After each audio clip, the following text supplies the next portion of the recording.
नमस्कारः स्वागतम् सर्वेभ्यः डीडी न्यूज़ इतस्यां वाहिन्याम् एकं भारतं श्रेष्ठं भारतम् इति कार्यक्रमे सर्वदैव अहं मनीषः वाजपेयी अस्मिन् विशिष्ट अंके अभिनंदन करोमि।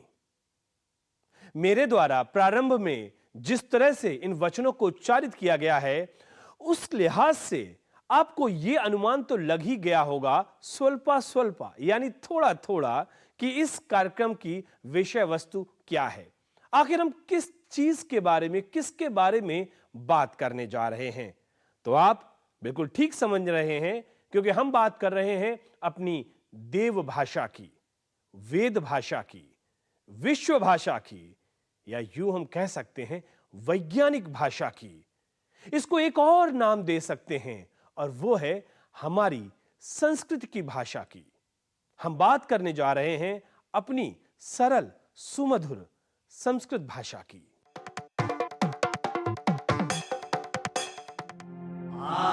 ब्रह्मन् ब्राह्मणो ब्रह्मवर्चसी जायतामास्मिन् राष्ट्रे राजन्यति शव्यः शूरो महारथो जायताम्। दोग्ध्रीधेनुर्वोढा नट्वा नाशुः सप्तः पुरन्धिर्योषा जिष्णुरथेष्ठाः। सवेयो युवास्य यजमानस्य वीरो जायतान्निकामे निकामेनः पर्जन्यो वर्षतु हलिन्यो न ओषधयः पच्यन्तो। संस्कृत भाषा विश्वस्य प्राचीनतमा भाषा।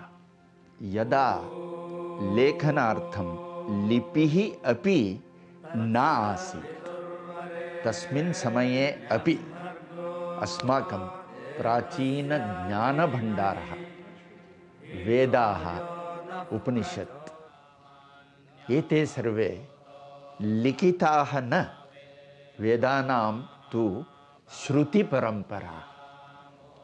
विश्वस्य प्राचीनतमज्ञानभण्डारः वेदेषु अस्ति।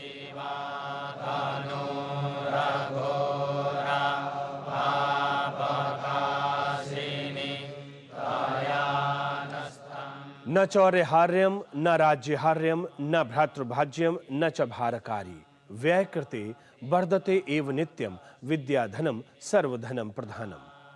न चोर चुरा सकता है, न राजा छीन सकता है, न भाई बांट सकता है। ये वजन भी नहीं है, इसमें भार भी नहीं है। जिसको जितना इसको व्यय करेंगे ये उतनी ही ज्यादा ये धन बढ़ेगा। विद्या धन सभी धनों में प्रधान है। ऐसी न जाने कितनी गूढ़ बातों का खजाना है हमारी संस्कृत भाषा। सदियों के कालखंड में महज कुछ हजार साल पहले, लगभग 3000 साल पहले हमारे समाज में संस्कृत भाषा न केवल प्रभावकारी थी, विशिष्टता की परिचायक थी, बल्कि आम तौर पर ये बोलचाल के प्रचलन में भी थी।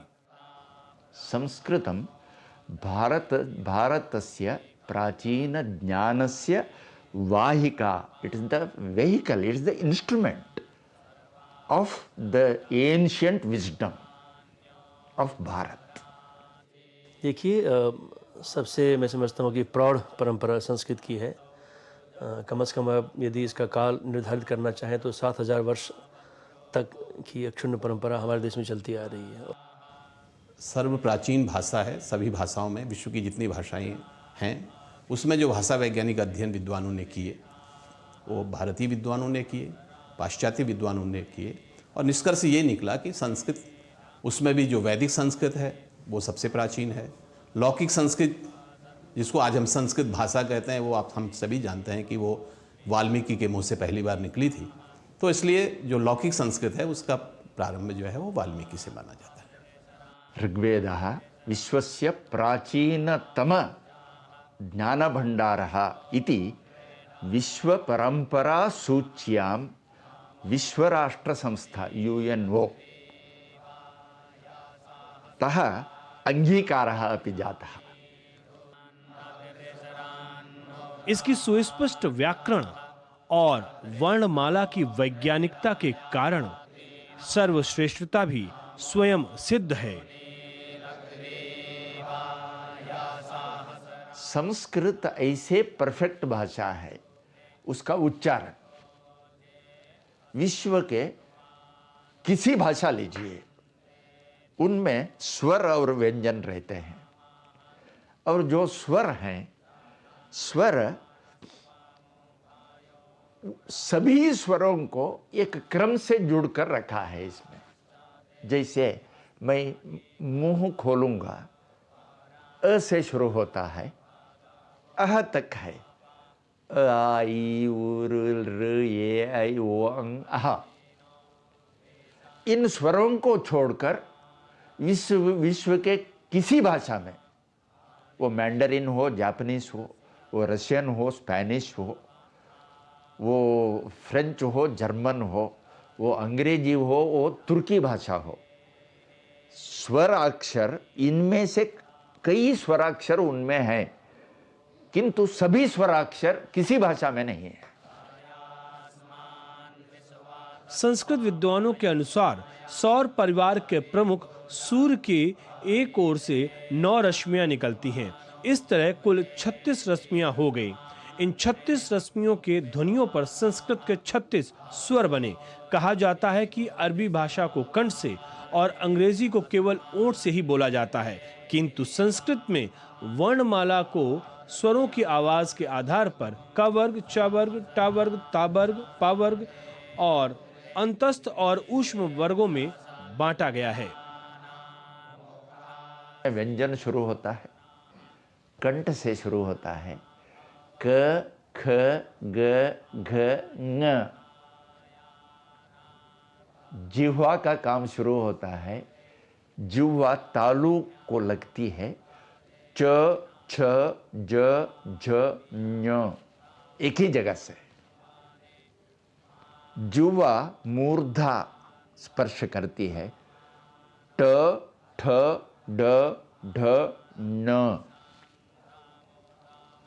ये कवर्ग और चवर्ग ये पक्षियों की भाषा है। काव काव, कुहू कुहू, चिल चिली पिली, ये पक्षियों की भाषा है। उसके आगे जलचरों की, मछलियों की भाषा और मेंढकों की, एम्फीबियंस, उभयजीवियों की भाषा।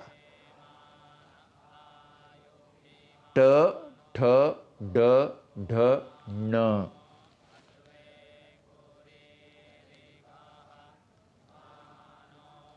जिह्वा दंत का स्पर्श करता है, त, थ, द, ध, न। इसमें जलचर टॉप टॉप टॉप टॉप करते हैं, वटर वटर बोलते हैं, उनकी भाषा। और मनुष्य की भाषा, जब बच्चा पैदा होता है वो प वर्ग से शुरू होती है, प, फ, ब, भ, म।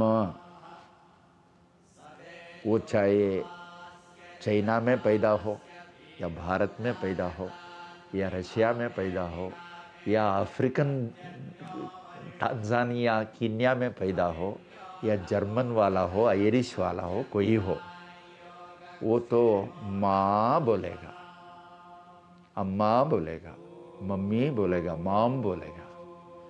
वो पा बोलेगा, पप्पा बोलेगा, अप्पा बोलेगा, वो अब्बा बोलेगा। पकार से ही उनका स्वर शुरू होता है, उनका मुंह से व्यंजन आते हैं।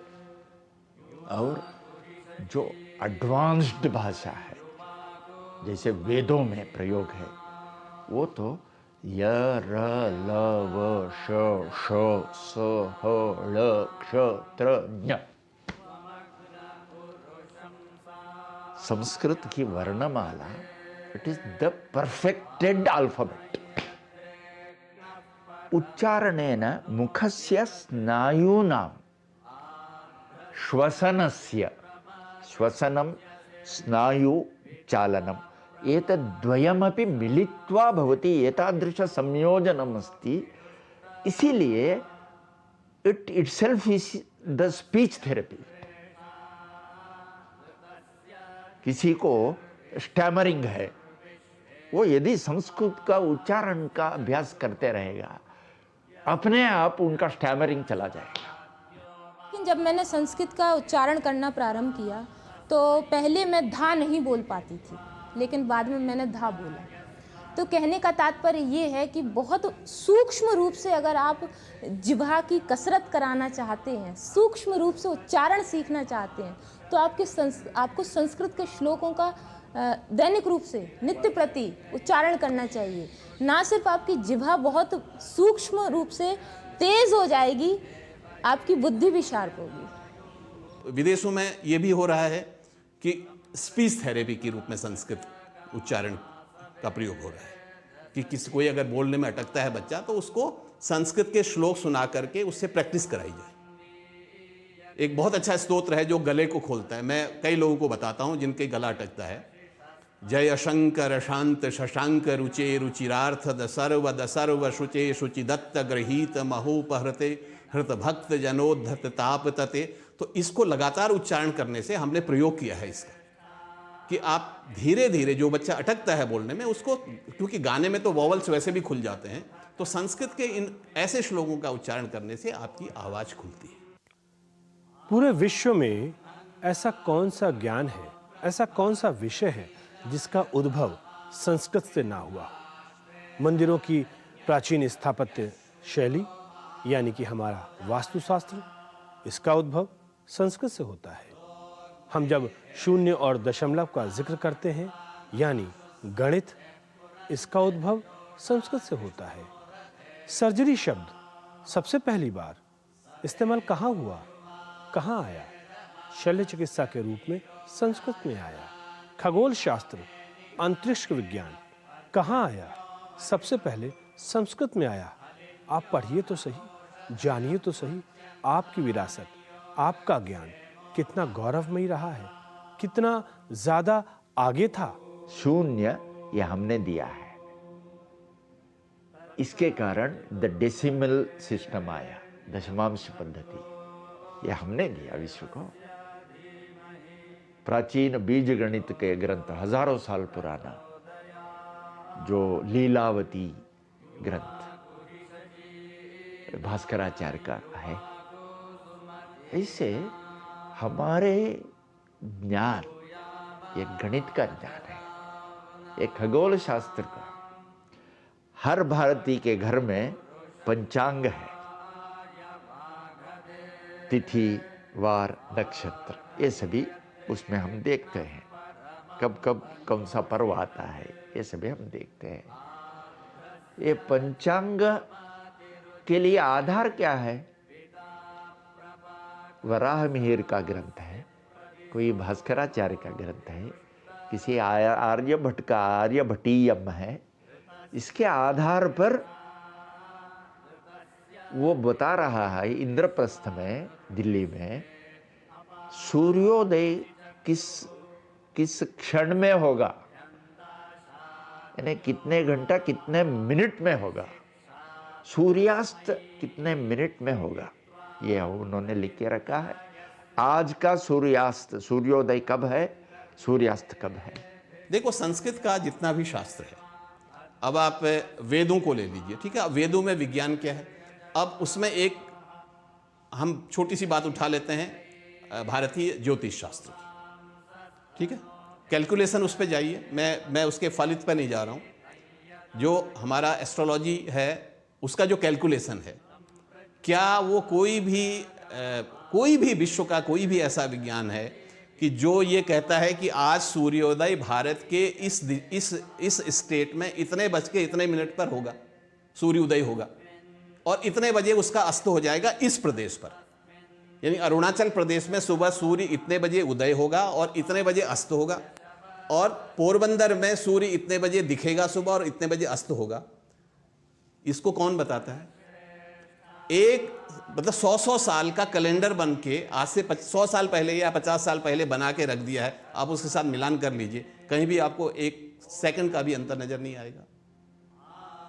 आज आपका वैज्ञानिक बताता है कि भाई चंद्र ग्रहण इतने बजे होगा, दिखेगा, सब लोग बताते हैं, मौसम वो जो वैज्ञानिक बताते हैं, नासा बताता है। तो हमारे वैज्ञानिकों ने आज से हजारों साल पहले कैसे बताना शुरू कर दिया था कि ये इतने बजे ही होगा और इतने बजे ही इसका मोक्ष होगा? आयुर्वेद तो हम जानते हैं, आयुर्वेद के एक एक ग्रंथ, जैसे पंचकर्मा, अष्टांग हृदयम, हृदयम शब्द 3 धातु से बना है। हृ हरति, दैट विच सक्स, ददाति, दानम, ददाति, दैट विच गिव्स, याते इति हृदयम, that which gives, that which sucks, that which gives, that which circulates, is हृदयम। अब बताइए विलियम हार्वे ने हार्ट का डेफिनेशन कब दिया, और यहाँ निरुक्तों ने 7000 साल पहले निरुक्त में ये जो लिखा गया है, हरति ददाति याते इति हृदयम, ऐसे सुश्रुत संहिता, वो शल्यक्रिया, ऑपरेशन कैसे करना है, क्या ऑपरेशन, ऐसे ही कोई एक व्रण हो गया उसको सिलाया, ये नहीं ऑपरेशन। ऑपरेशन युद्ध में नाक चला गया, कान चला गया, वो उस कान को फिर जोड़ रहा है, वो नाक चला गया, नया नाक को वो जुड़ रहा है। प्लास्टिक सर्जरी के बारे में हजारों साल पहले वो लिख रहा है। फिलहाल यहाँ पर रुकते हैं एक छोटे से ब्रेक के लिए। ब्रेक के बाद जब लौट कर आएंगे तो बताएंगे कुछ और बातें, कुछ होंगी और जानकारियाँ अपनी संस्कृत भाषा को लेकर। लेकिन उससे पहले एक छोटा सा ब्रेक, मिलते हैं इस ब्रेक के बाद।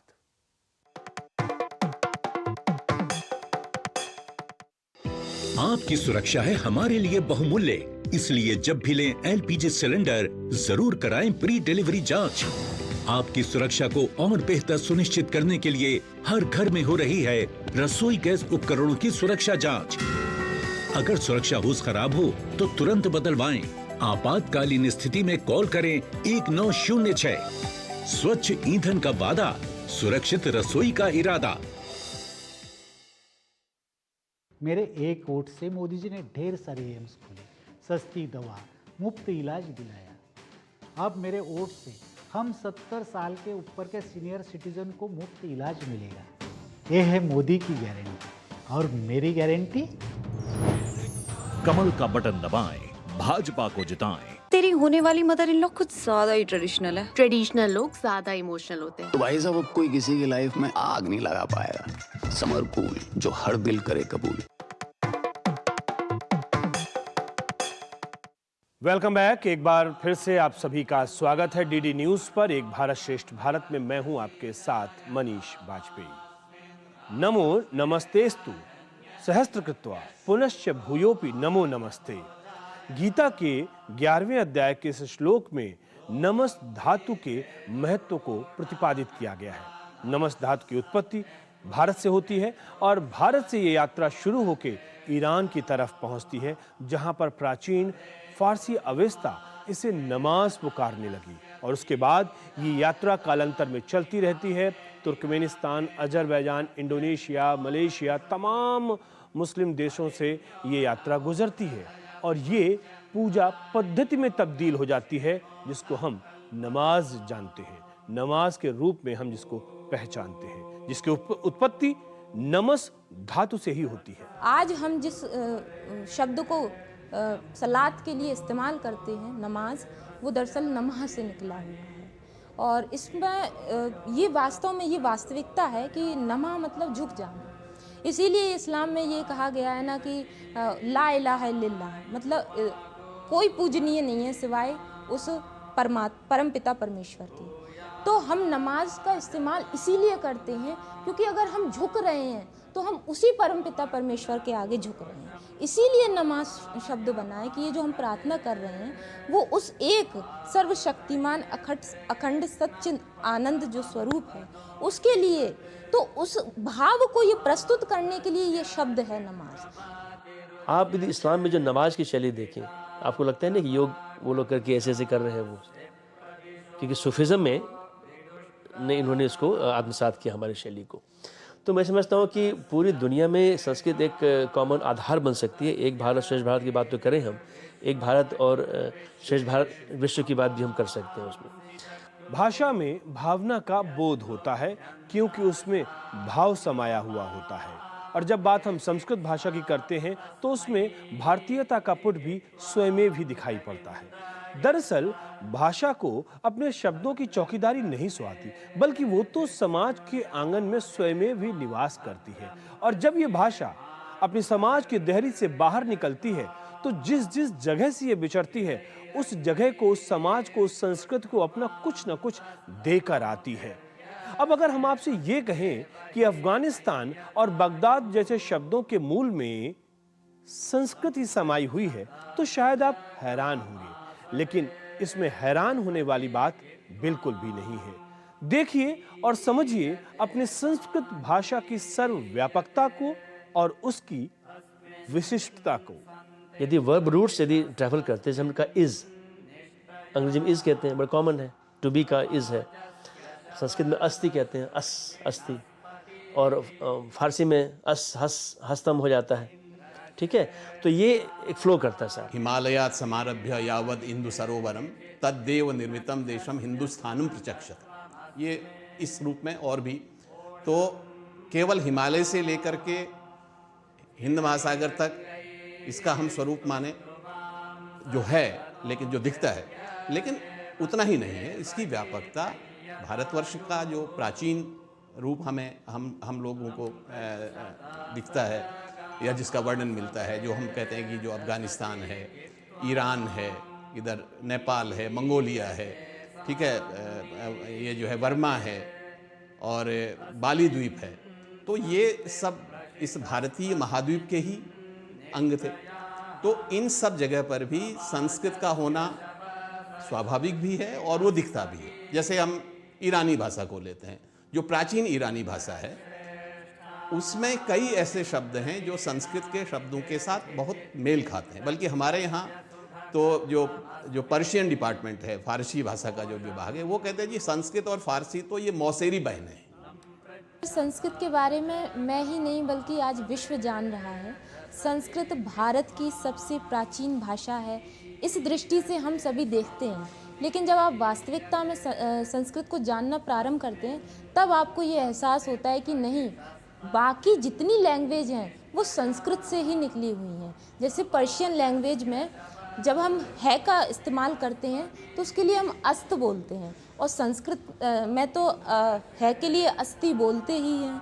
तो सर ऐसे दूसरी भाषाओं में कई शब्द आपको मिल जाएंगे जो आपको पता चलेगा कि इनका तो मूल संस्कृत से ही जुड़ा हुआ है। संपूर्ण भारतम एकम भाषा समरसतार्थम संस्कृतम, जाति समरसतार्थम उच्च नीच भेदभाव निवारणार्थम संस्कृतम, स्पृश्य अस्पृश्य भेद निवारणार्थम संस्कृतम, राष्ट्रीय भावैक्यार्थम संस्कृतम, नैतिक उन्नयनार्थम संस्कृतम इति कारणेन यथा उच्यते यस्मिन् नरे नास्ति निज भाषायां निज संस्कृतेः प्रति स्वाभिमाना एष एव नरः अस्ति पशु तुल्यं मृतक समः च। यानी जिसमें न निज भाषा न निज संस्कृत के प्रति सम्मान है वह नर नहीं, नर पशु निरा और मृतक समान है। अपनी भाषा से प्यार करिए, अपनी संस्कृत से प्यार करिए और अपनी सरस सरल सुमधुर संस्कृत भाषा को अपनाइए। इन शब्दों के साथ, इन भावों के साथ इस कार्यक्रम में फिलहाल इतना ही। दीजिए मुझे इजाजत, लेकिन इस वायदे के साथ कि फिर होगी आपसे मुलाकात। तब तक के लिए नमस्कार।